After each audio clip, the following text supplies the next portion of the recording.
Meditation తోటి మీకున్న అనుభవాలేమన్నా ఉన్నాయా? మాకేమన్నా చెప్తారా అని అడుగుతుంటారు. మా బాబు చిన్న బాబు చిన్నప్పుడు అప్పుడే ఇవన్నీ నేర్చుకుంటూ ఉన్నాను. అప్పుడే వింటూ ఉన్నాను ఇట్లా చేయొచ్చని. వాడు చదువుకునే రోజుల్లో ఒకరోజు ఈ 'ఎరగాన్' అని ఇది ఒక 'హ్యారీ పాటర్' లాంటి ఒక పుస్తకం.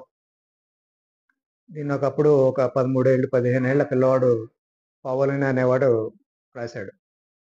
దీన్ని ఎక్కడి నుంచో తెప్పించాను మొత్తానికి. దీన్ని వాడు ఇక రోజు అదే పనిగా చదవటం, పొద్దునుంచి రాత్రి దాకా ఎగ్జామ్స్ అప్పుడు కూడా చదవటం చేస్తున్నాడు. ఇక మరి ఎగ్జామ్స్ దగ్గరకొచ్చినాయిరా అని నేను ఆ పుస్తకాన్ని తీసి చాలా జాగ్రత్తగా వాళ్ళ బీరువాలో దాచేశాను. పరీక్షలు అయిపోగానే నాన్న నా పుస్తకం ఏదని అడిగాడు. అడిగితేను ఎక్కడరా మరి ఎక్కడో పెట్టానని చెప్పి ఇల్లంతా పుస్తకాలే. మొత్తం వెతకడానికి ట్రై చేశాను. ఎక్కడా దొరకలేదు. ఒరేయ్! ఇట్లా చెప్పాడురా 'సిల్వా మైండ్ కంట్రోల్ మెథడ్‌లో' మనం చేసి చూద్దాము.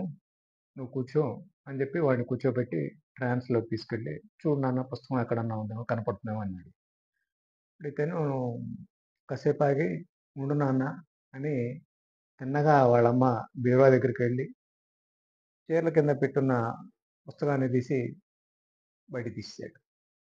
సో, ఎంత పవరు నిజంగా ఉంటుంది.